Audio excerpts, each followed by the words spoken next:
그래도 아들이 애비라고 생활비도 챙겨주고 생일이라고 생일상도 차려주었는데 손주 앞에서 아들을 총으로 쏘아 죽이다니 짐승이라고 할 수밖에 없습니다. 어쨌든 아무리 개같은 부모라도 법적으로는 자식이 부모를 죽이면 7년 이상의 징역형에 처하는 존속살인죄로 가중처벌 대상입니다.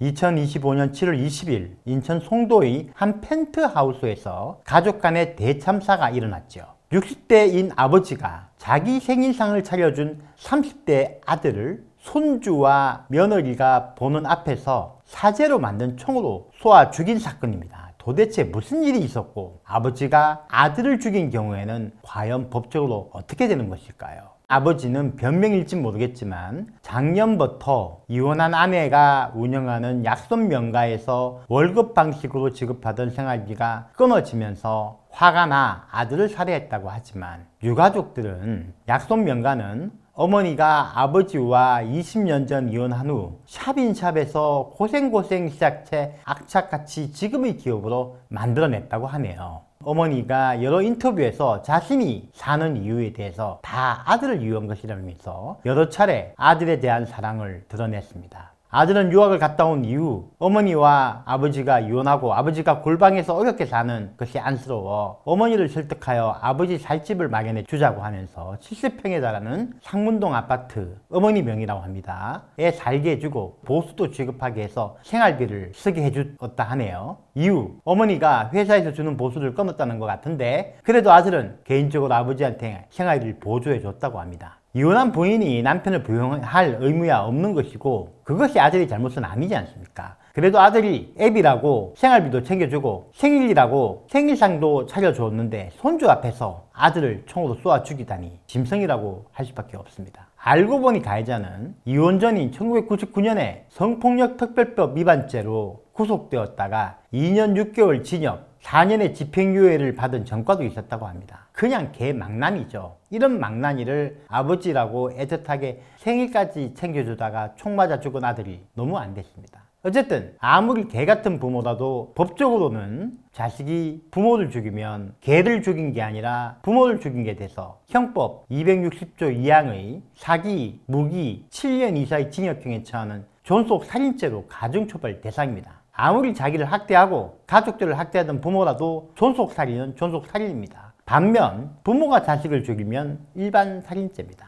이처럼 존속살인죄를 가중처벌하는 것은 유교시대에 있던 강상죄의 잔재이자 유교 질서의 흔적입니다. 강상죄는 조선시대 기본 질서를 무너뜨리는 아주 중대한 범죄 개념이었습니다. 특히 상강오륜, 군신, 부자, 부부관계, 도리를 어긴 행위, 그러니까 사회 질서를 무너뜨리는 행위로 간주되었던 중범죄였죠. 특히 부모를, 남편을 또는 종이 주인을 살해하거나 범한다든지 이런 유교 윤리를 정면으로 반하는 죄로 강상죄를 저지르면 당사자는 물론 가족도 처벌되고 고을수령은 유배를 가기도 하고 행정구역이 폐지되기도 하면서 심한 경우에는 고을 전체가 향소 부곡으로 격화되기도 하는 처벌이 있었습니다. 이런 유교적인 잔재라는 비판 때문인지 존속살인죄에 대한 유언 심판이 2002년과 2013년에 걸쳐 이루어졌지만 두 번 다 유언이 아니라는 헌법재판소의 결정이 있었습니다. 2002년 헌법재판소는 비속의 직계 존속에 대한 존경과 사랑은 봉건적 가족 질서의 유산이라기보다 우리 사회 윤리의 본질적인 구성 부분을 이루고 있는 가치 질서이므로 유교적 사상을 기반으로 하는 전통 문화를 개선 발전시켜온 우리의 경우 더더욱 그러한 것이 현실인 이상 비속에 대한 범죄와 달리 취급했다가 하여 유언이라고 볼 수 없다고 결정했습니다. 2013년의 결정의 다수견에도 마찬가지였습니다. 하지만 2013년도 헌법재판소에서 소수 의견을 낸 이진석, 서기석 재판관은 직계 존속이 치욕, 은폐 등의 동기로 영아를 살해하는 경우에는 처벌을 감경을 해주는 것과 달리 직계 존속을 살해하는 경우에는 사유도 묻지 않고 그것이 폐륜적인 동기가 없음에도 불구하고 형식적인 신분관계만 있다는 이유로 가중처벌하는 것은 평등의 원칙에 위반된다며 다수 의견을 비판한 적도 있습니다. 한 연구에 의하면 직계존속 살인사건을 쫓아가 보면 직계존속의 폐륜성이 살해의 동기가 된 사건이 더 많았다는 것 같습니다. 대표적으로 아버지의 가정폭력에 시달리던 어머니를 지키기 위하여 10대 자녀가 아버지를 살해한 사건이 있었습니다.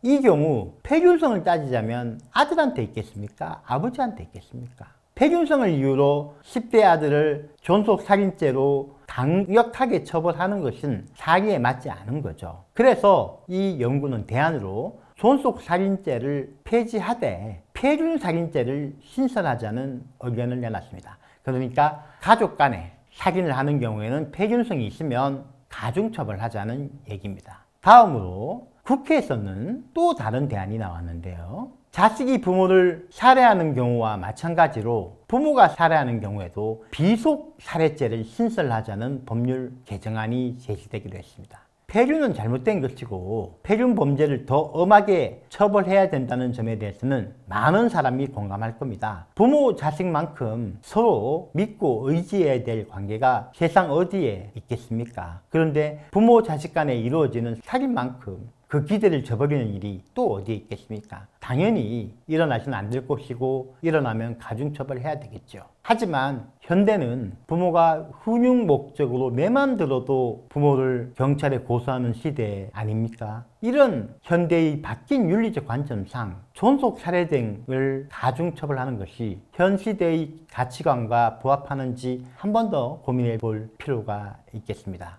결론적으로 이 사건과 관련해서는 어떤 법적인 평가나 시사점을 찾기는 어려울 것 같습니다. 가족일 아니겠습니까? 가족일은 가족 말고는 아무도 알 수가 없다고 하지만 분명한 거는 이 사건에서 빌런은 아버지입니다. 그것도 성폭력 범죄로 유죄까지 받은 아버지라면 어떻게 인생을 살아왔는지 뻔히 보이는데 그런 아버지를 위해서 생활비까지 챙겨주고 생일상까지 챙겨준 아들을 죽인 아버지, 하지만 아버지 생일상 차려주라고 하지 않을 수도 없고 아버지가 사이코인지 아닌지 알아볼 방법도 없고 참 난감합니다. 그래도 할 수 있는 말은 가장 소중한 게 옆에 있는 가족이니까 가족한테, 특히 부모한테 잘하고 살자고 할 수밖에 없겠네요. 이상입니다. 감사합니다.